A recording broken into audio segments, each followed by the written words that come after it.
بسم اللہ الرحمن الرحیم۔ السلام علیکم دوستوں، کچھ دنوں پہلے عالمی ادارہ صحت نے انکشاف کیا ہے کہ منکی پاکس وائرس ان ممالک میں پھیل رہا ہے جہاں عام طور پر یہ مرض نہیں پایا جاتا، جس کے بعد دنیا بھر میں منکی پاکس وائرس پر ایک نئی بحث چھڑ گئی ہے۔ حالیہ خبروں میں منکی پاکس کے 92 مصدقہ اور 28 مشتبہ کیسز برطانیہ، امریکہ، اسپین اور اٹلی سمیت کئی ممالک میں رپورٹ ہو چکے ہیں۔ منکی پاکس کیا ہے؟ یہ کب دریافت ہوا؟ کس طرح پھیلتا ہے؟ اس کی علامات اور موجودہ علاج کیا ہیں؟ یہ سب جاننے کے لیے ویڈیو کو آخر تک لازمی دیکھیے گا۔ منکی پاکس ایک متعدی بیماری ہے جو آپ کو زیادہ بیمار نہیں کرتی۔ متعدی بیماری سے مراد ہے کہ یہ ایک انسان کے دوسرے انسان کو چھونے یا اس کی استعمال شدہ چیزوں جیسے برتن، تکیا اور بستر وغیرہ کو چھونے یا شیئر کرنے سے لگ سکتی ہے۔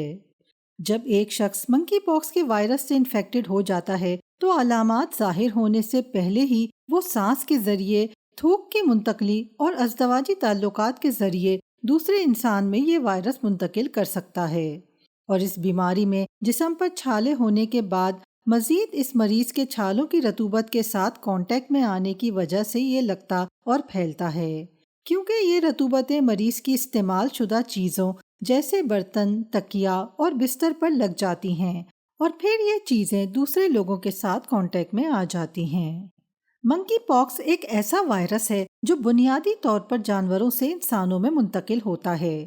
سائنسدان یہ پتہ نہیں چلا سکے ہیں کہ کون سا جانور منکی پاکس وائرس کا گڑھ ہے، تاہم منکی پاکس کا نقطۂ آغاز افریقہ بتایا جاتا ہے اور افریقی چوہوں کو اس کے پھیلاؤ کا اصل ذمہ دار قرار دیا جاتا ہے۔ اس وائرس کا منبع بندر نہیں ہے اور نہ ہی یہ وائرس بندروں سے انسانوں میں منتقل ہوا۔ انسانوں میں منکی پاکس کا کیس سامنے آنے سے سالوں پہلے 1958 میں ڈنمارک کی ایک تجربہ گاہ میں رکھے گئے 2 بندروں کو یہ بیماری ہو گئی تھی، جس کی وجہ سے اس کا نام منکی پاکس پڑ گیا۔ انسانوں میں منکی پاکس کا پہلا تصدیق شدہ کیس 1970 میں افریقی ملک ڈیموکریٹک ریپبلک آف کانگو میں ایک بچے میں سامنے آیا تھا۔ منکی پاکس کی 2 اقسام ہیں، ایک قسم مغربی افریقہ میں جہاں شرح اموات 3.6% ہے، جبکہ دوسری وسطی افریقہ میں کانگو طاس کے اطراف موجود ممالک میں پائی جاتی ہے، جہاں شرح اموات 10.6% ہے۔ مغربی افریقی قسم کے وائرس کی شدت کانگو طاس کے مقابلے میں کم ہوتی ہے۔ اچھی بات یہ ہے کہ امریکہ اور یورپی ممالک میں کم شدت والے منکی پاکس وائرس کے کیسز سامنے آئے ہیں۔ اگر منکی پاکس کا حامل کوئی جانور کسی شخص کو کاٹ لے، پنجہ مار دے یا انسان اس کے فضلے و تھوک وغیرہ سے تعلق میں آ جائے تو وہ وائرس انسان میں منتقل ہو جاتا ہے اور پھر متاثرہ انسان دیگر انسانوں میں اس کے پھیلاؤ کا سبب بنتا ہے۔ اس فیملی سے تعلق رکھنے والے وائرس میں اسمال پاکس بھی شامل ہے۔ عالمی ادارہ صحت کے مطابق منکی پاکس کی علامات بھی چیچک سے ملتی جلتی ہیں، البتہ اس کی شدت چیچک سے کم ہوتی ہے۔ متاثرہ شخص کو زیادہ سے زیادہ 21 روز تک دوسرے لوگوں سے میل جول نہیں رکھنی چاہیے، ورنہ وائرس منتقل ہو سکتا ہے۔ عام طور پر اس کی علامات 1 سے 2 ہفتوں کے درمیان سامنے آتی ہیں۔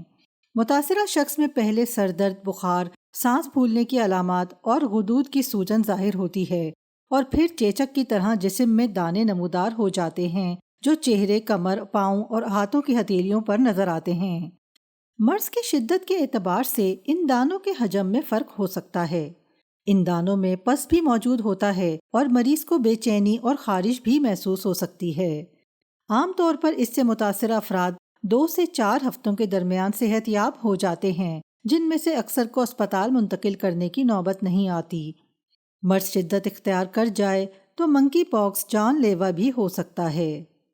بچے، بوڑھے اور حفاظتی ٹیکے نہ لگوانے والے افراد کو اس وائرس سے زیادہ خطرہ ہوتا ہے۔ عالمی ادارہ صحت کے مطابق کسی بھی شخص میں منکی پاکس وائرس ہے یا نہیں، اسے جانچنے کے لیے مؤثر ترین طریقہ PCR ٹیسٹ ہے۔ اس کے لیے متاثرہ شخص کے جسم میں ابھرے دانوں میں بھرے مواد کو بطور نمونہ استعمال کیا جاتا ہے، اور عالمی ادارہ صحت کے مطابق چیچک سے بچاؤ کی ویکسین عام طور پر منکی پاکس کے خلاف بھی مؤثر ثابت ہوتی ہے۔ مزید اچھی ویڈیوز کے لیے ہمارا چینل سبسکرائب کریں اور بیل نوٹیفیکیشن بھی آن کر دیں۔